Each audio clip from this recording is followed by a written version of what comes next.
Hello students, आज हम जो चैप्टर स्टार्ट कर रहे हैं वो है सूचना प्रौद्योगिकी।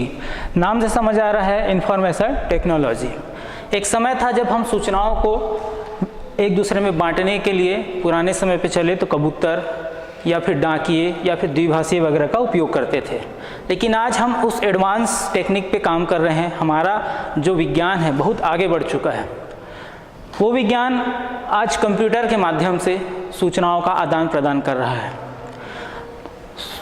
तो देखते हैं हम सूचना प्रौद्योगिकी क्या है। तो इसमें सबसे पहले जो सोर्स होता है, मुख्य बिंदु होता है वो कंप्यूटर।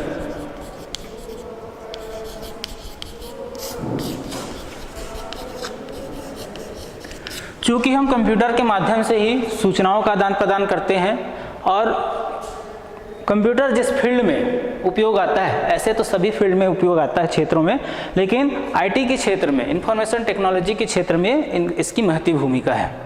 कंप्यूटर क्या है? कंप्यूटर देखा जाए तो एक इलेक्ट्रॉनिक, मैकेनिकल या इलेक्ट्रॉनिक्स मशीन है जिसका उपयोग हर क्षेत्र में किया जा रहा है। कंप्यूटर का काम क्या है? यह सूचनाओं को एकत्रित करता है या सूचनाओं को देने का काम करता है। विभिन्न आंकड़े जो इससे संबंधित है उनको एक जगह संग्रहित करता है, स्टोर करता है, सेव करके रखता है। उनकी कॉपियां बनाता है, मतलब एक से अधिक उसकी कॉपी बनाता है। और भी बहुत सारे जितने आंकड़े हैं, एक ही समय में एक से अधिक कामों को करना कंप्यूटर का मुख्य काम है। कंप्यूटर की विशेषताएं क्या क्या है?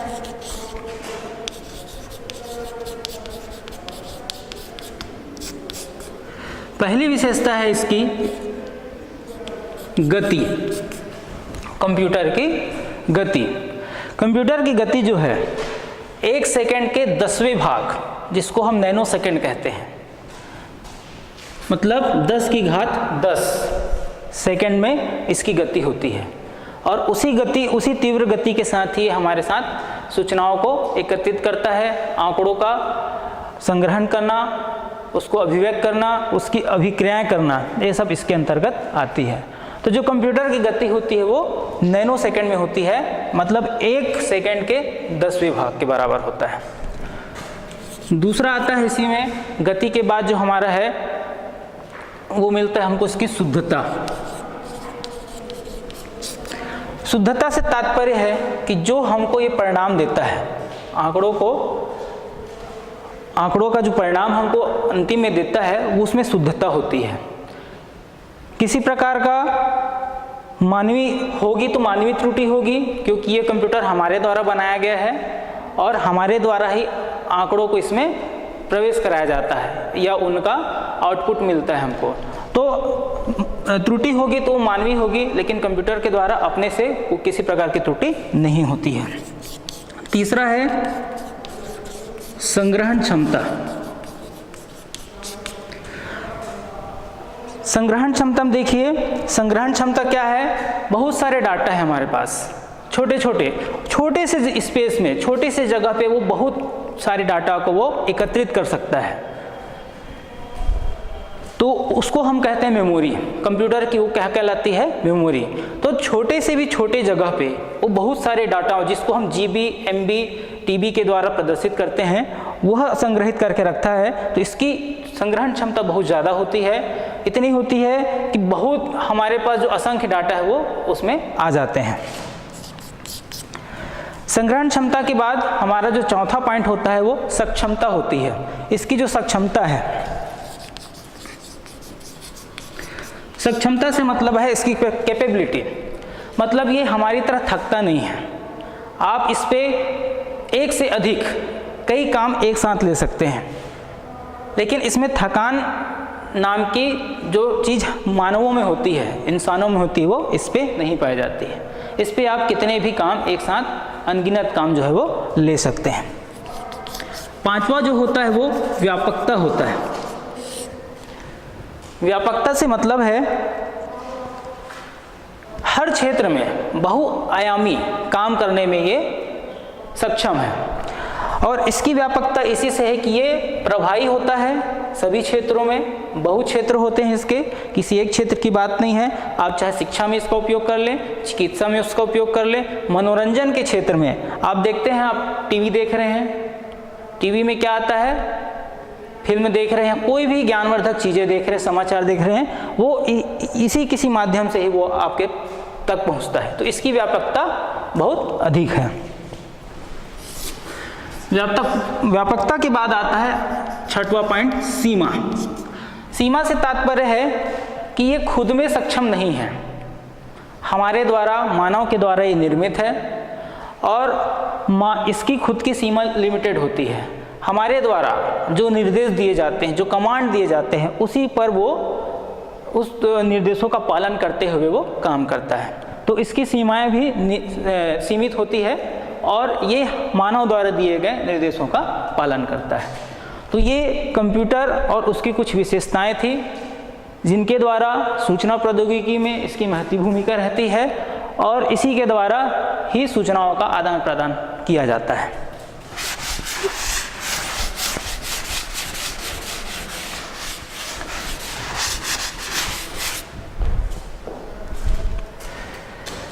इसके बाद जो मुख्य बिंदु है वो है हार्डवेयर।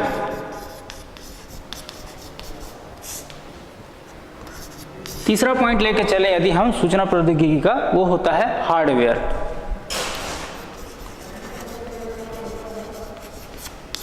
हार्डवेयर से तात्पर्य है कंप्यूटर का भौतिक तंत्र, जिसको हम छू सकते हैं, जिसको छूकर हम अनुभव कर सकते हैं, वो है हार्डवेयर।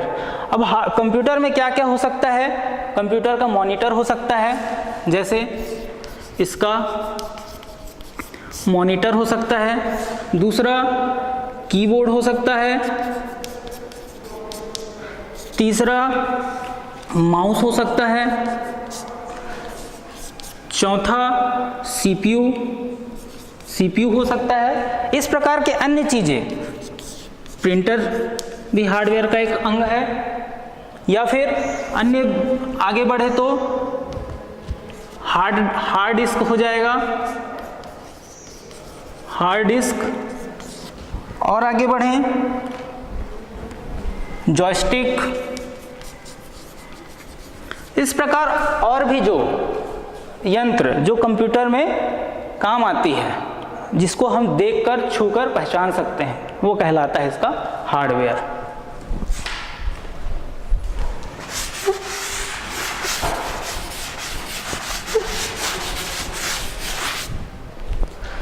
इसके बाद जो मुख्य बिंदु है वो है मृदु उपागम।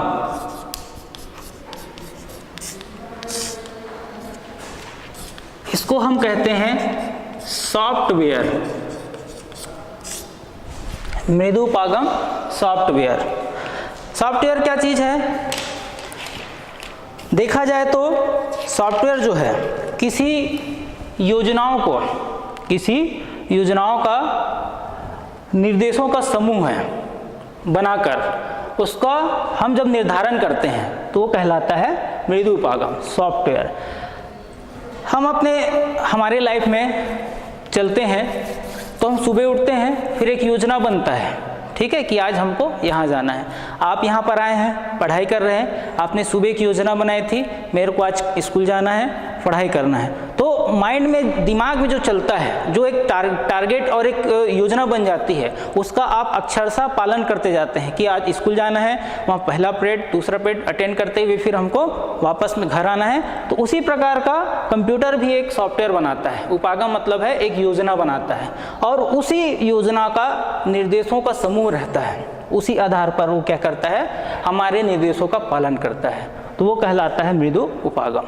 अब मृदु उपागम भी 3 प्रकार के होते हैं। पहला जो होता है उसको कहते हैं हम प्रणाली मृदु उपागम।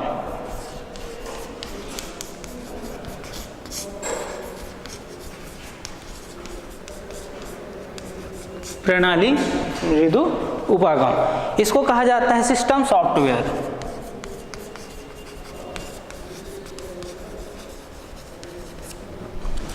प्रणाली मृदु उपागम, इसको कहते हैं सिस्टम सॉफ्टवेयर। कंप्यूटर में जितने भी प्रोग्राम हम बनाते हैं और कंप्यूटर में जितने भी प्रोसेस चलते रहते हैं, जो कार्यवाही चलते रहती है उसके अंदर, उसको नियंत्रित करने का कार्य प्रणाली मृदु उपागम के द्वारा, सिस्टम सॉफ्टवेयर के द्वारा किया जाता है। यही वो प्रोग्राम रहता है जिसके द्वारा डाटा को एकत्रित करना, उसको फिट करना, उसमें जो प्रोसेसिंग होता है वो सब प्रणालियाँ जो है, ये सब कार्य जो है वो प्रणाली मृदु उपागम में होते रहते हैं। और ये उन सिस्टम्स में जो प्रोग्राम चलते रहते हैं उसको भी नियंत्रित करके चलते रहता है। ये भी 3 प्रकार का होता है। अच्छा, सबसे पहले दूसरी बात, इसमें 3 मुख्य बिंदु रहता है। जो सिस्टम सॉफ्टवेयर है, इसमें जो एप्लीकेशंस रहते हैं, एप्लीकेशंस प्रोग्राम्स रहते हैं, सॉफ्टवेयर रहते हैं, उनकी मदद करता है, उनको भी कार्य करने में मदद करता है। दूसरी बात होती है, सिस्टम सॉफ्टवेयर जो है नए एप्लीकेशंस प्रोग्राम बनाने में भी उनकी मदद करता है, और एप्लीकेशंस प्रोग्राम जो चलते रहते हैं उस पर ये नियंत्रण भी करता है। ये 3 प्रकार के होते हैं। पहला जो होता है इसका, पहले को हम बोलते हैं संचालन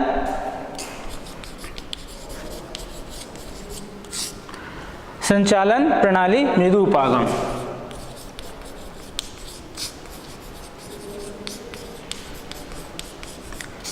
इसको हम ऑपरेटिंग सिस्टम भी बोलते हैं।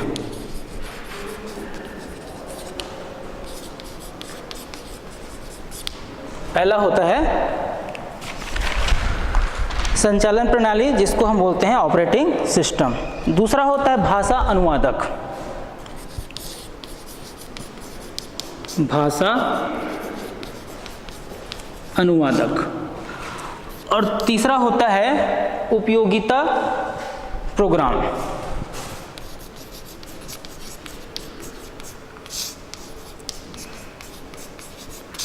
ये 3 प्रकार के प्रणाली मृदु उपागम हैं, और जिसमें पहला संचालन प्रणाली मृदु उपागम है, दूसरा भाषा अनुवादक है, और तीसरा जो है वो उपयोगिता प्रोग्राम है। अब संचालन प्रणाली क्या चीज़ है? ये बहुत ही महत्वपूर्ण सिस्टम है। ऑपरेटिंग सिस्टम इस पूरे सिस्टम को ऑपरेट करता है। नाम से समझ आ रहा है ऑपरेटिंग सिस्टम है, तो ये पूरे सिस्टम को ऑपरेट करता है। जितने भी कार्य इसमें किए जा रहे हैं उसमें आंकड़ों को ग्रहण करना, इनपुट कराना, उनके परिणाम लेना, और दूसरे जो आंकड़े हैं उनको एक जगह से दूसरे जगह स्थानांतरण करना, इस प्रकार के जितने भी कार्य कंप्यूटर के द्वारा किए जाते रहते हैं वो ऑपरेटिंग सिस्टम के माध्यम से होता रहता है। देखा जाए तो जैसे इसमें जितने भी भौतिक यंत्र लगेंगे, प्रिंटर हो गया, माउस हो गया, जॉयस्टिक हो गया, पेन ड्राइव हो गया, और स्कैन डिस्क हो गया, या फिर डिस्क हो गए, तो वो सब का संचालन भी किसके द्वारा होता है? ऑपरेटिंग सिस्टम के माध्यम से, उनके द्वारा ही किया जाता है। भाषा अनुवादक देखिए, कंप्यूटर जो है वो केवल मशीनी भाषा का ही उपयोग करता है। मैं जो बोल रहा हूँ, हिंदी में बोल रहा हूँ या इंग्लिश में बोल रहा हूँ, कंप्यूटर उसको नहीं समझता, वो समझता है केवल मशीन की भाषा। ठीक है, हम यहाँ पर ABCD लिखते हैं कीबोर्ड के माध्यम से, वो जो ABCD हम लिखते हैं वो बदल जाता है किसमें? कंप्यूटर में, और कंप्यूटर उसको किस रूप में लेता है? मशीन भाषा के रूप में। तो भाषा अनुवादक भी 3 प्रकार के होते हैं। पहला होता है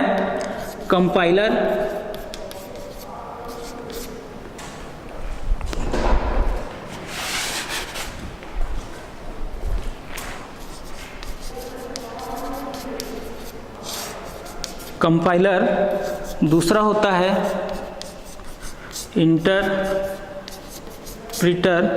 और तीसरा होता है असेंबलर।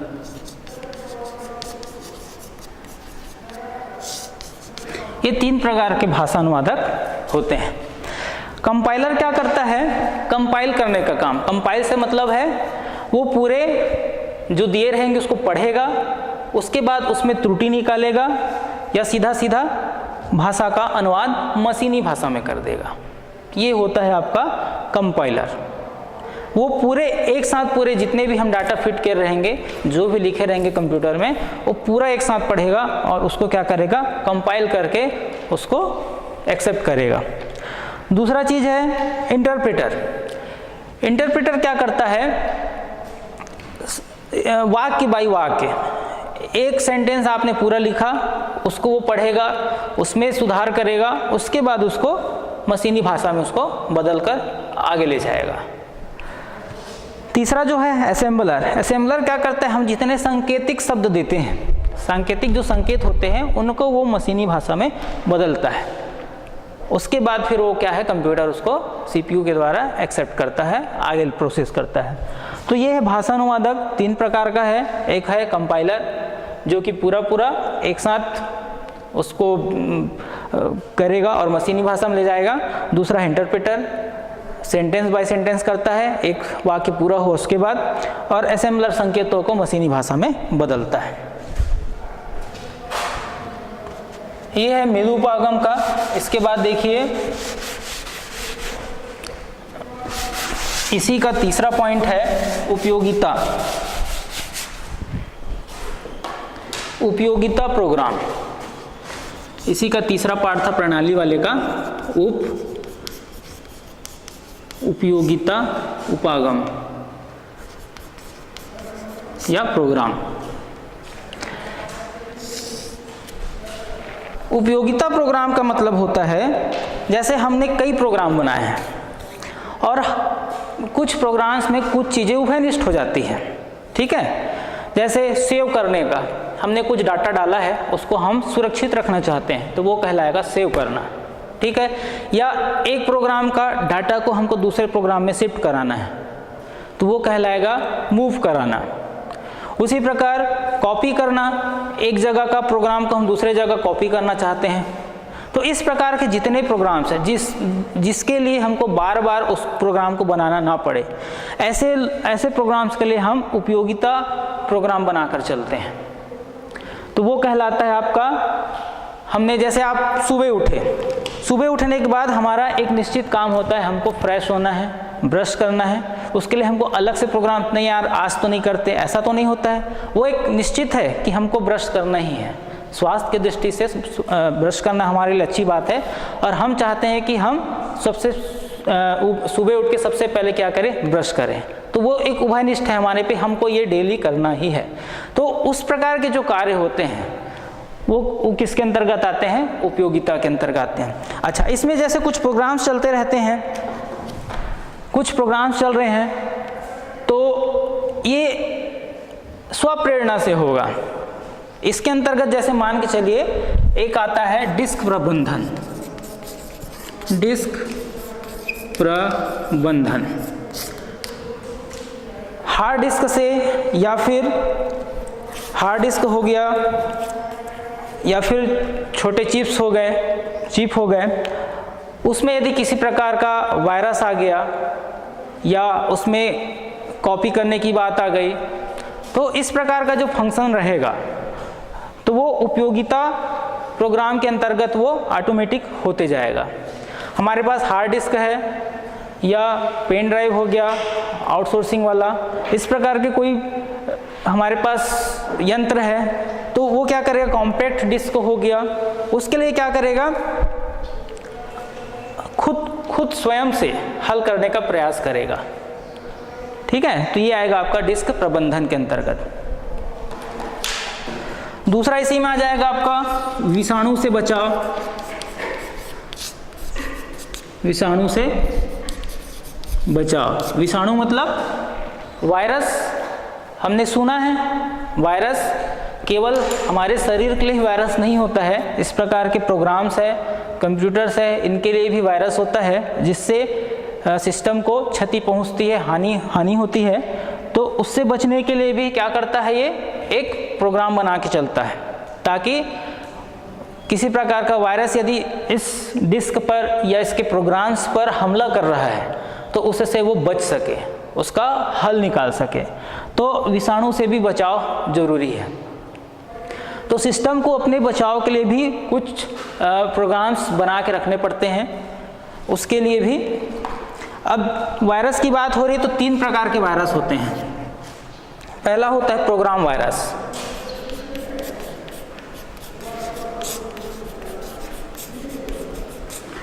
दूसरा होता है बूट वायरस।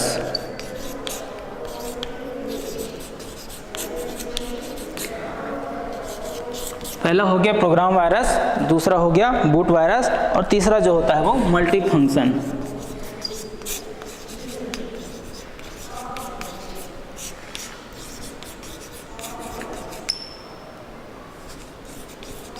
ये 3 प्रकार के मुख्यतः वायरस होते हैं। प्रोग्राम वायरस, नाम से समझ आ रहा है हमारे कंप्यूटर में जो प्रोग्राम हमने बना के रखे हुए हैं उन पर ये हमला करता है।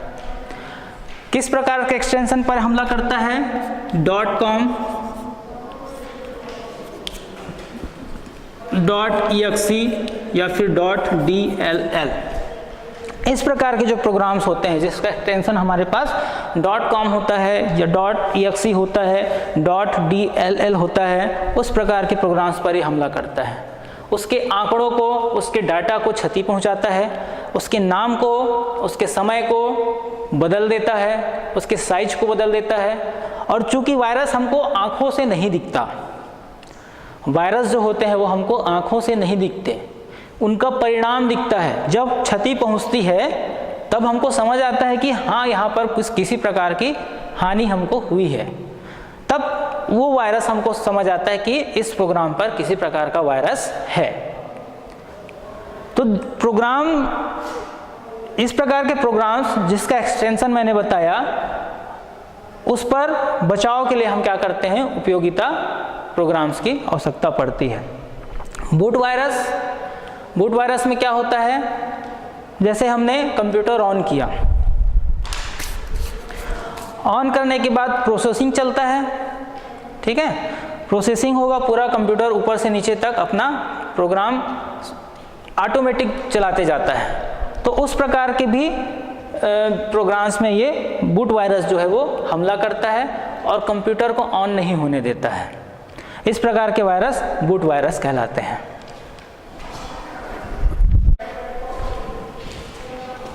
देखिए यहाँ बूटिंग किस प्रकार होता है, मैं थोड़ा उसको बताना चाहूँगा।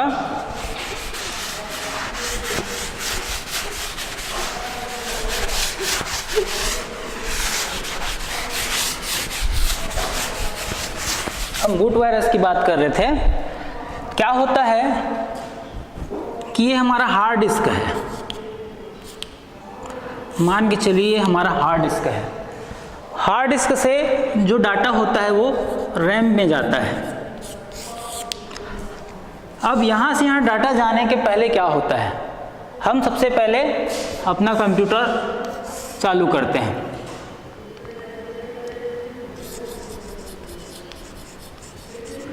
कंप्यूटर को ऑन करते हैं। जैसे ही हम कंप्यूटर को ऑन करते हैं, मतलब हमने ऑन किया, डिस्क अपना, हार्ड डिस्क अपना काम करना चालू करता है।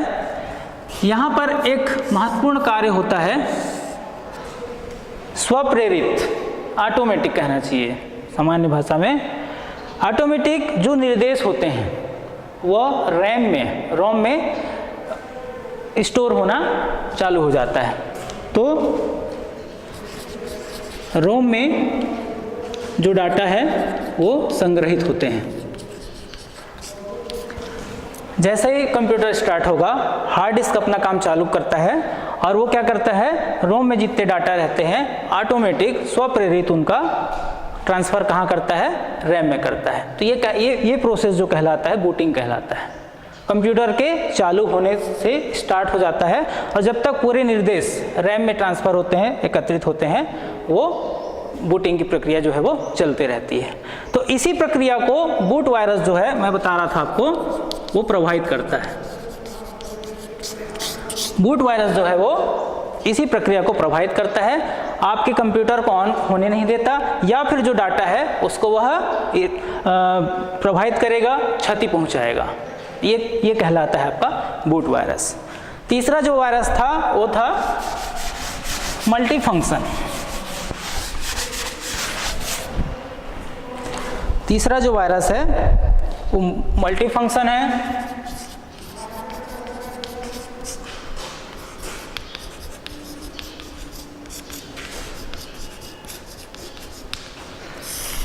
मल्टी फंक्शन वायरस है। हम एक से अधिक कार्य यदि करते रहते हैं तो उनको भी क्या करता है, ये प्रभावित करता है। जितने फंक्शंस हैं हमारे पास, हमने प्रोग्राम बनाया है तो उस पर फंक्शंस भी होंगे, उन फंक्शंस को ये वायरस जो है वो प्रभावित करता है और उसको क्षति पहुंचाने की कोशिश करता है। तो अब इससे बचा कैसे जाए? बचने के लिए हम क्या करते हैं, उपयोगिता प्रोग्राम बनाते हैं। और उसके लिए प्रोग्राम्स में जैसे आप बाज़ार पे देखेंगे तो बाज़ार में बहुत सारे एंटीवायरस होते हैं जो इन वायरस से क्षति होने से हमारे प्रोग्राम्स को बचाते हैं। तो कुछ नाम जैसे नॉर्टन एंटीवायरस, क्विक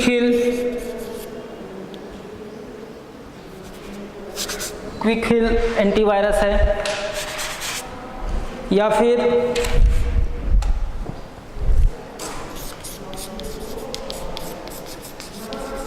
क्विक हिल एंटीवायरस। इस प्रकार के अन्य प्रोग्राम्स हमारे पास उपलब्ध हैं जिनके सहायता से हम अपने प्रोग्राम्स को वायरस के क्षति से बचा सकते हैं।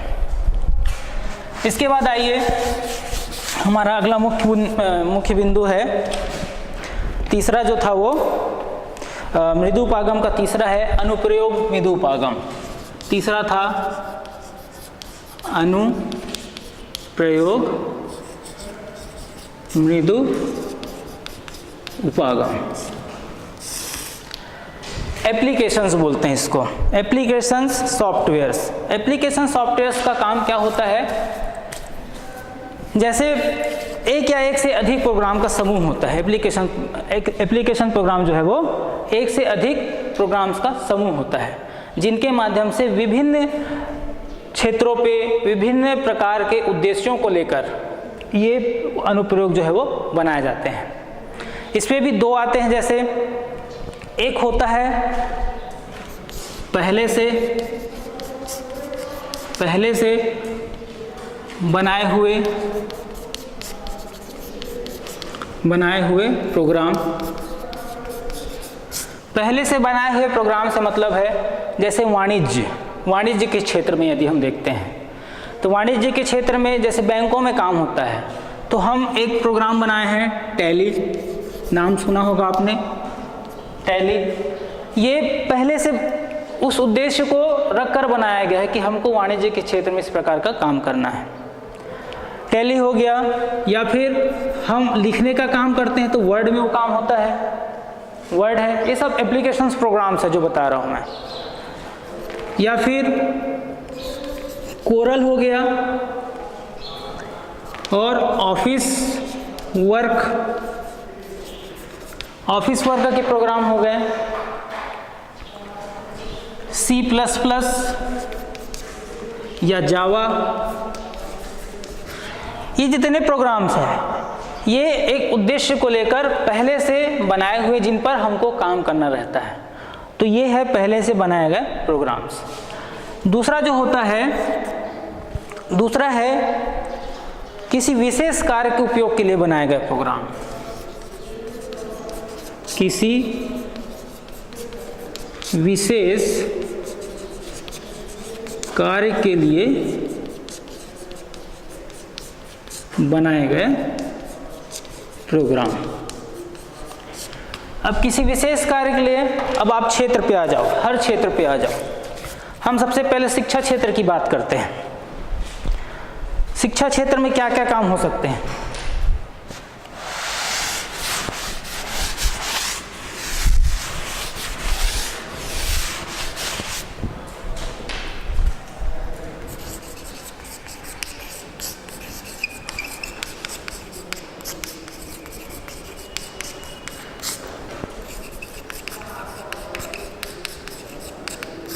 जैसे पहला हम देखते हैं शिक्षा क्षेत्र में सबसे बड़ा कार्य होता है छात्रवृत्ति। ठीक है, आजकल छात्रवृत्ति अधिकतर कार्य ऑनलाइन हो गए हैं, जो कंप्यूटर में जिनके डाटा कंप्यूटर में हमको फिट करने रहते हैं। और उसके लिए हमको क्या करना रहता है, एक अलग से एक प्रोग्राम बनाना पड़ता है, एप्लीकेशन बनाना पड़ता है।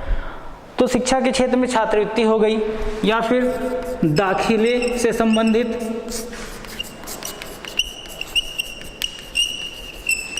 या फिर दाखिले से संबंधित, परीक्षा से संबंधित, परीक्षा उपयोगी बोल सकते हैं इसको हम, परीक्षा उपयोगी।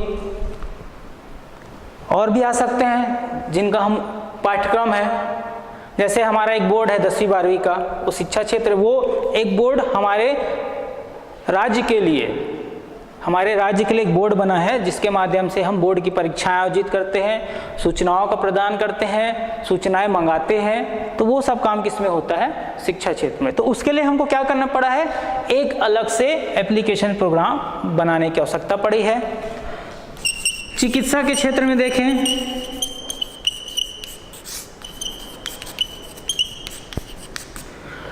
चिकित्सा के क्षेत्र में अब मान के चलिए आप जहाँ पर हैं छोटा जगह है, सुविधाएं कम हैं, तो बड़े डॉक्टर से हमको सलाह मशवरे की ज़रूरत है, तो उसके लिए भी एक प्रोग्राम बन सकता है।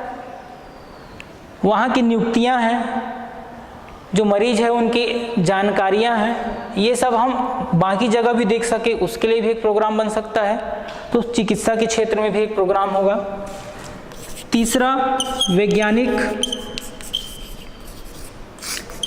वैज्ञानिकी जो क्षेत्र होता है,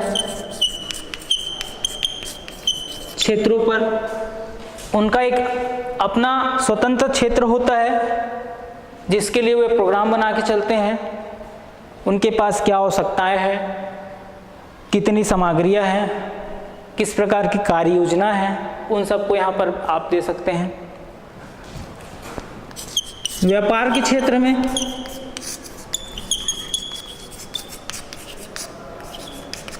आजकल आप देख रहे हैं मॉल्स खुल रहे हैं, बड़े बड़े होटल्स खुल रहे हैं, सुपरमार्केट खुल रहे हैं।